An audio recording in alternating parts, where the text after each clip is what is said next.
एक चमचमाती hyper car की परफेक्ट एरोडायनामिक बॉडी हो या फिर किसी साई-फाई फिल्म जैसी दिखने वाली आधुनिक बिल्डिंग।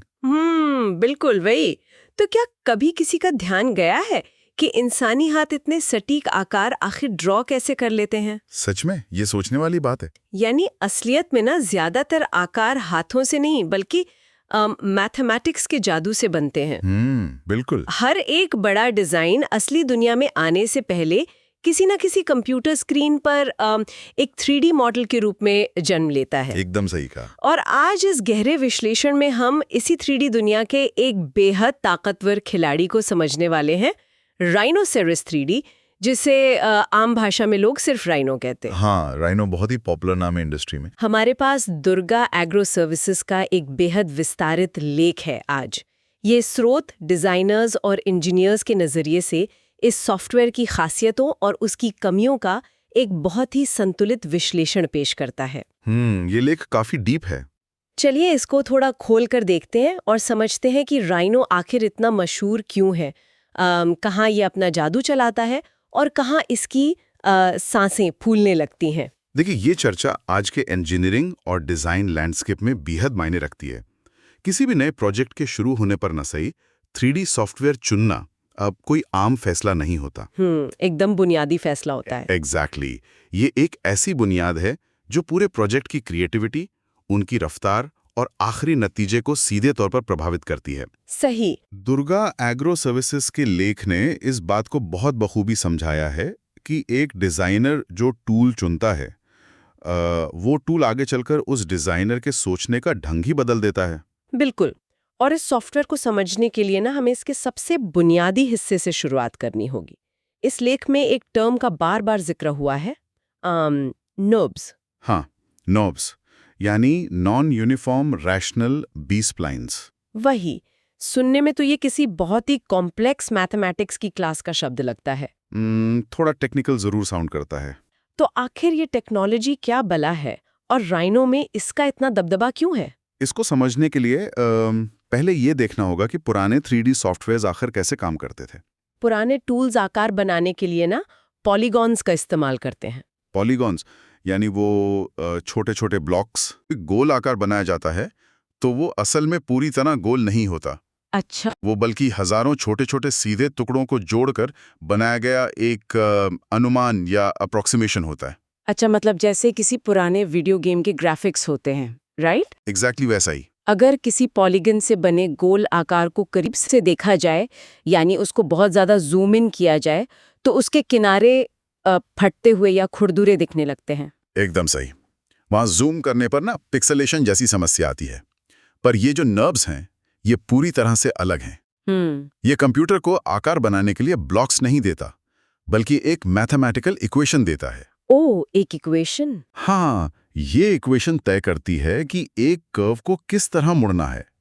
इसका नतीजा ये होता है कि उस कर्व को चाहे आप कितना भी जूम कर लें, वो हमेशा परफेक्टली स्मूथ और सटीक ही रहेगा। तो इसका मतलब क्या हम NURBS को एक ऐसी लचीली तार यानी फ्लेक्सिबल वायर की तरह समझ सकते हैं, जिसे कितना भी मोड़ दिया जाए, कितना भी घुमा दिया जाए, उसकी स्मूथनेस कभी खत्म नहीं होती? यहाँ जो सबसे रोचक बात है ना, वो ये लचीली तार वाली तुलना ही है। ये बहुत सटीक उदाहरण है। अच्छा। क्योंकि NURBS में डिजाइन पॉइंट्स और वेट्स के जरिए कंट्रोल होता है। इससे लचक और सटीकता दोनों बनी रहती हैं। और देखिए, यही प्रिसिजन राइनो को उन इंडस्ट्रीज का सबसे चहीता टूल बनाती है जहां मिलीमीटर की वैल्यू होती है। बिल्कुल, जहां 1 मिलीमीटर के 1000वें हिस्से की भी भारी अहमियत होती है। डिजाइन या प्रोडक्ट डेवलपमेंट में इसका इतना इस्तेमाल आखिर क्यों होता है? वहां लगभग गोल जैसी चीजों से काम नहीं चलता। सही बात है।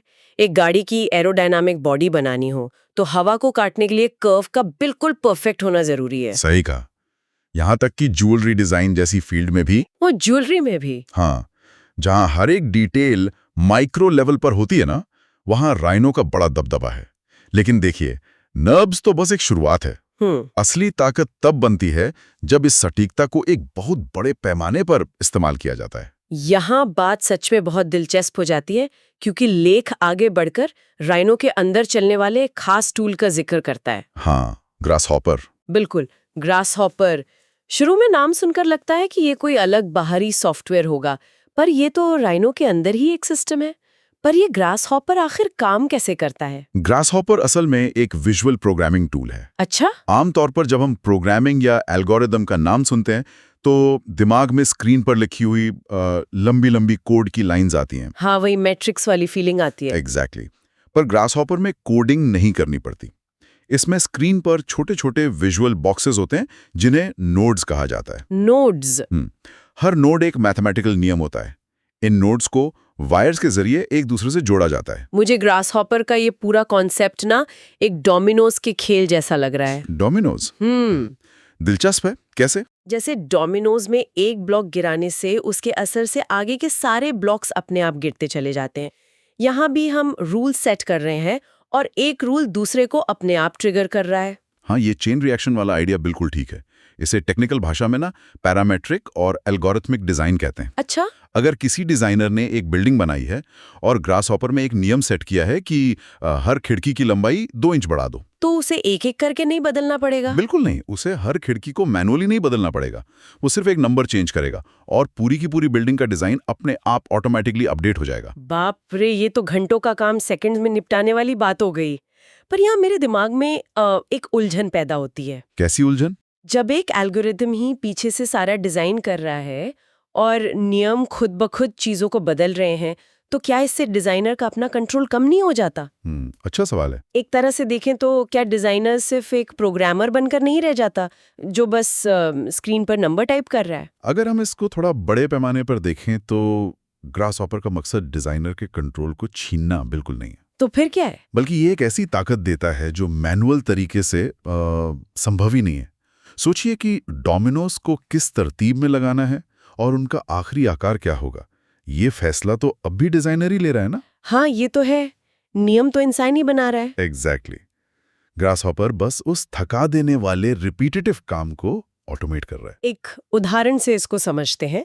मान लीजिए किसी आधुनिक स्टेडियम की छत डिजाइन करनी है जिसमें हजारों अलग अलग आकार के ग्लास पैनल्स लगने हैं। बेहतरीन उदाहरण है। अगर उन हजारों पैनल्स को हाथ से मैन्युअली ड्रॉ किया जाए तो महीनों लग जाएंगे। सही में। ग्रासहॉपर के जरिए एक जेनरेटिव मॉडल बनाया जा सकता है। डिजाइनर एक नियम बना सकता है कि जहां सूरज की रोशनी ज्यादा हो वहां पैनल का आकार छोटा हो जाए और जहां कम हो वहां बड़ा हो जाए। और कंप्यूटर बाकी काम खुद कर लेगा। हाँ, एल्गोरिदम इन नियमों के आधार पर पूरी की पूरी छत खुद जनरेट कर देगा। ये एडवांस्ड आर्किटेक्चर के लिए एक बहुत बड़ी जरूरत बन चुका है आजकल। तो नियम इंसान बनाएगा और मेहनत वाला काम कंप्यूटर करेगा। लेकिन देखिए, हर नई ताकत के साथ कुछ मुश्किलें भी आती हैं। बिल्कुल आती हैं। दुर्गा एग्रो सर्विसेज का लेख इस गुलाबी तस्वीर का जो दूसरा पहलू है वो भी उतनी ही बारीकी से दिखाता है। राइनो और ग्रासहॉपर की इतनी सारी कैपेबिलिटीज सुनने के बाद लगता है कि हर कोई बस इसे ही क्यों नहीं चला रहा। वही तो। लेकिन लेख साफ कहता है कि शुरुआती लोगों के लिए इसे सीखना काफी मुश्किल और थकाने वाला सफर होता है। इसकी सबसे बड़ी वजह असल में इसका इंटरफेस है। नए लोगों को राइनो का इंटरफेस बहुत डरावना और कॉम्प्लेक्स लगता है। बहुत सारे बटन्स और मेन्यूज, राइट? हाँ, इस सॉफ्टवेयर को चलाने के लिए 3D मॉडलिंग कॉन्सेप्ट्स की पहले से गहरी समझ होनी चाहिए और ग्रासहॉपर को मास्टर करने में तो और भी लंबा वक्त लगता है। लेख में एक और पॉइंट है जो ध्यान खींचता है। अगर बिना ग्रासहॉपर या बिना किसी बाहरी प्लगइन के राइनो को चलाया जाए तो इसमें बिल्ट इन पैरामेट्रिक टूल्स की काफी कमी महसूस होती है। हाँ, ये एक बहुत बड़ा ड्रॉबैक है। मतलब राइनो अकेले अपने दम पर उतना स्मार्ट नहीं है जितना वो ग्रासहॉपर के साथ मिलकर बनता है। बिल्कुल सही पकड़ा आपने। बिना ग्रासहॉपर के राइनो एक सटीक पर थोड़ा ट्रेडिशनल मॉडलिंग टूल रह जाता है। लेकिन इसकी कमियां सिर्फ सीखने की मुश्किलों तक सीमित नहीं है। एक बहुत बड़ी सीमा तब सामने आती है जब बात आती है बड़ी मैकेनिकल असेंबलीज की। बड़ी मशीन्स और इंजन्स की बात कर रहे हैं आप? हाँ, सॉलिडवर्क्स जैसे सॉफ्टवेयर के मुकाबले rhino complex product life cycle management के लिए उतना अनुकूल या ऑप्टिमाइज नहीं है। यहाँ आकर बात मुझे थोड़ी अजीब लगती है। वैसे क्यों अजीब क्यों लगती है? अभी थोड़ी देर पहले हमने समझा कि ग्रासहॉपर की मदद से राइनो पूरी की पूरी कॉम्प्लेक्स बिल्डिंग या एक पूरा स्टेडियम डिजाइन कर सकता है जिसमें हजारों हिस्से हैं। हाँ बिल्कुल। तो फिर बड़ी मैकेनिकल असेंबलीज जैसे किसी गाड़ी का इंजन हैंडल करने में इसकी सांसें आखिर क्यों फूलने लगती हैं? आर्किटेक्चर की कॉम्प्लेक्सिटी और मैकेनिकल असेंबली की कॉम्प्लेक्सिटी में आखिर फ़र्क क्या है? ये बहुत ही बढ़िया सवाल है। असल में ये अंतर पूरा डेटा प्रोसेसिंग का है। डेटा प्रोसेसिंग का? हाँ, देखने में दोनों चीज़ें बेहद कॉम्प्लेक्स लगती हैं, पर उनके ढांचे में ज़मीन आसमान का फ़र्क है। जब राइनो किसी बिल्डिंग का मॉडल बनाता है तो वो ज्योमेट्री और स्पेस को हैंडल कर रहा होता है। दीवारें, छत और खिड़कियां अपनी जगह पर स्थिर यानी स्टैटिक रहती हैं। उन्हें एक दूसरे के आगे पीछे घूमना नहीं होता। अच्छा, समझ गई। लेकिन मैकेनिकल असेंबलीज में चीजें स्थिर तो नहीं रहती। वहां तो हजारों पुर्जे होते हैं, गियर्स, पिस्टन्स, बेल्ट्स। एग्जैक्टली। जो लगातार एक दूसरे के साथ फिजिकली इंटरैक्ट करते हैं, हिलती डुलती रहती हैं चीजें। सही कहा।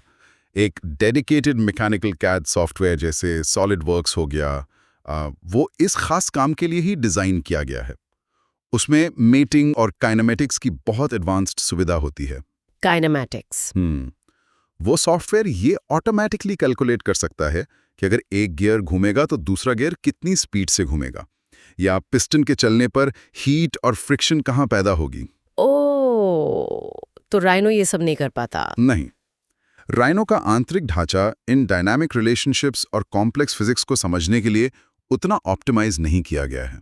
तो जब हेवी इंजीनियरिंग प्रोजेक्ट्स की बात आती है, जहां पार्ट्स को आसपास मूव करके उनका आपस में इंटरेक्शन चेक करना होता है, वहां राइनो थोड़ा पीछे छूट जाता है। बिल्कुल पीछे छूट जाता है, और तब ऐसी जगहों पर एक डेडिकेटेड मैकेनिकल टूल की जरूरत पड़ ही जाती है। ये समझ में आया। और देखिए, सिर्फ मूविंग पार्ट्स ही नहीं, और भी कई ऐसे इंजीनियरिंग वर्कफ्लोज हैं जहां राइनो अकेले पूरा नहीं पड़ता। जैसे कि इसमें एडवांस सिमुलेशन टूल्स की थोड़ी कमी होती है। जैसे अगर किसी पार्ट पर कितना दबाव यानी स्ट्रेस पड़ रहा है या हीट का उस पर क्या असर होगा, इसकी डीप जांच करने के लिए CAE यानी कंप्यूटर एडेड इंजीनियरिंग टूल्स की अलग से जरूरत होती है। तो इन सब का आखिर मतलब क्या है? अगर एक जनरल पर्पस मॉडलिंग टूल की तरह देखा जाए तो क्या राइनो सब कुछ थोड़ा थोड़ा करता है पर इंजीनियरिंग में एक्सपर्ट नहीं है? कुछ हद तक ये कह सकते हैं। मैं इसको एक ऐसे कुशल अनुवादक यानी ट्रांसलेटर की तरह देख रही हूँ। ट्रांसलेटर कैसे? एक ऐसा ट्रांसलेटर जो दुनिया की लगभग हर भाषा जानता है। वो सबसे खूबसूरत बातें कर सकता है, आर्ट की बातें कर सकता है, लेकिन जब किसी अस्पताल में किसी पेशेंट की खास ओपन हार्ट सर्जरी करनी हो तो वो ट्रांसलेटर काम नहीं आएगा। कोई भी एक सिंगल सॉफ्टवेयर ऐसा नहीं है जो शुरुआत से लेकर आखिर तक हर एक इंडस्ट्री का हर एक काम परफेक्ट तरीके से अकेले कर सके। सही बात है, हर टूल की अपनी लिमिट होती है। और राइनो एक ऑल इन वन सोल्यूशन बनने की कोशिश करता भी नहीं है। इसकी सबसे बड़ी ताकत इसकी कंपैटिबिलिटी है। कंपैटिबिलिटी से आपका मतलब है दूसरे सॉफ्टवेयर्स के साथ दोस्ती निभाना? एग्जैक्टली। क्योंकि लेख भी बताता है कि ये ऑटोकैड, सॉलिडवर्क्स और रेविट जैसे अलग-अलग सॉफ्टवेयर्स के साथ आसानी से अपनी फाइल्स को इंपोर्ट और एक्सपोर्ट कर सकता है। बिल्कुल सही। इसीलिए राइनो डिजाइन और इंजीनियरिंग के बीच एक बहुत मजबूत ब्रिज यानी पुल का काम करता है। एक ब्रिज की तरह। एक प्रैक्टिकल उदाहरण लेते हैं। एक इंडस्ट्रियल डिजाइनर राइनो का इस्तेमाल करके किसी नए हेडफोन का बेहद आकर्षक और अर्गोनॉमिक आउटर शेल डिजाइन करता है, क्योंकि उसमें कर्व्स सटीक बनेंगे NURBS की वजह से। सही पकड़ा। फिर उसी सटीक मॉडल को बिना किसी डेटा लॉस के सीधे सॉलिडवर्क्स में भेज दिया जाता है, ताकि आगे चलकर इंजीनियर्स उसके अंदर के इलेक्ट्रॉनिक सर्किट्स और मैकेनिकल पार्ट्स को ठीक से फिट कर सकें। यह सच में एक बेहद प्रैक्टिकल वर्कफ्लो है इंडस्ट्री का। और एक बात जो लेख में खास तौर पर उभर कर आई वो है रेंडरिंग का मुद्दा। रेंडरिंग, हाँ। जब डिज़ाइन पूरा हो जाता है तो उसे क्लाइंट्स को या दुनिया को दिखाने के लिए तस्वीरें चाहिए होती हैं, पर वहाँ भी लगता है राइनो को अपने बाहरी दोस्तों की ज़रूरत पड़ती है। हाँ, देखिए, राइनो में बेसिक रेंडरिंग मौजूद ज़रूर है, पर वो बस ठीक ठाक लेवल की होती है। मतलब प्रेजेंटेशन क्वालिटी नहीं होती। अगर आपको हाई क्वालिटी और फोटो रियलिस्टिक तस्वीरें चाहिए, ऐसी तस्वीरें जो बिल्कुल असली फोटोग्राफ जैसी लगें, हाँ, तो उसके लिए वीरे या ल्यूमियन जैसे एक्सटर्नल रेंडरिंग प्लगइन्स का इस्तेमाल करना ही पड़ता है। इससे कभी-कभी काम का जो वर्कफ्लो है वो थोड़ा और लंबा और कॉम्प्लेक्स जरूर हो जाता है। पर देखिए, इन सब कमियों के बावजूद इस सॉफ्टवेयर की पॉपुलैरिटी लगातार बढ़ ही रही है।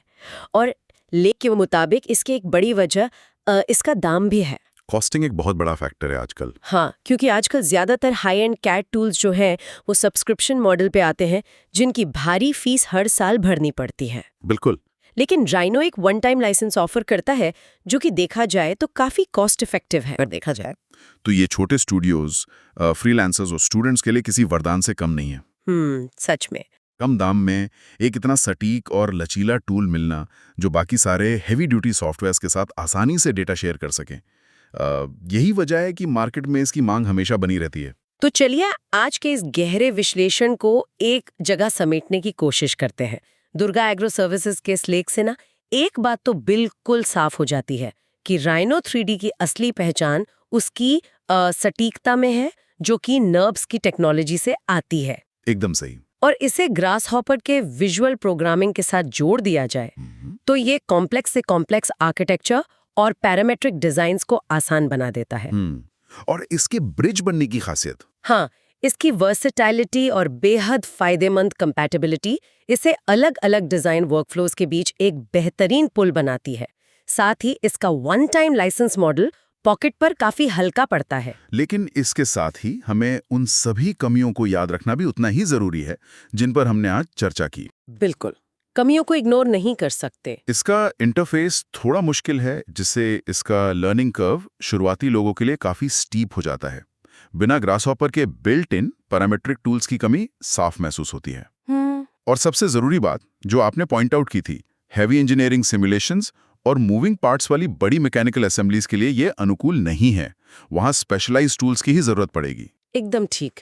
पर देखिए, इस पूरी चर्चा के दौरान जब हम ग्रासहॉपर और उन एल्गोरिदम्स के नियम बनाने की बातें कर रहे थे ना, तो एक ऐसी बात मेरे दिमाग में आई जो इस स्रोत में सीधे तौर पर लिखी तो नहीं है, पर इस टेक्नोलॉजी की दिशा देखकर निकल जरूर रही है। अच्छा, वो कौन सा विचार है जो इस चर्चा से उभर कर सामने आ रहा है? सोचने वाली बात यह है कि जैसे जैसे ग्रासहॉपर और उसके जैसे दूसरे जनरेटिव एआई टूल्स आगे बढ़ रहे हैं, क्या आने वाले कल में 3D मॉडलिंग का ये मतलब पूरी तरह से ही बदल जाएगा? क्या वाकई एक ऐसा वक्त आएगा जब खुद हाथों से आकार बनाना बीते कल की बात हो जाएगी और इसकी जगह पूरी तरह से सिर्फ आकार बनाने के नियम लिखना ले लेगा? ये बहुत ही गहरा सवाल है। अगर भविष्य में डिजाइन का मतलब सिर्फ पैरामीटर्स और नंबर्स सेट करना रह गया, तो क्या ट्रेडिशनल स्कल्पटिंग और मानवीय कल्पना का वो जो एक ह्यूमन टच होता है वो हमेशा के लिए खो जाएगा? जब मैथ ही तय करेगा कि क्या खूबसूरत है, तो इंसान की अपनी आहट कहाँ बचेगी? ये एक ऐसा प्रश्न है जिसने इस पूरे विश्लेषण के बाद मुझे गहराई से सोचने पर मजबूर कर दिया है। सच में ये हम सबके लिए सोचने का विषय है। तो इसी एक छोड़ दिए गए सवाल के साथ आज की इस चर्चा को यहीं विराम देते हैं। अगली बार एक नए विश्लेषण के साथ फिर मिलेंगे।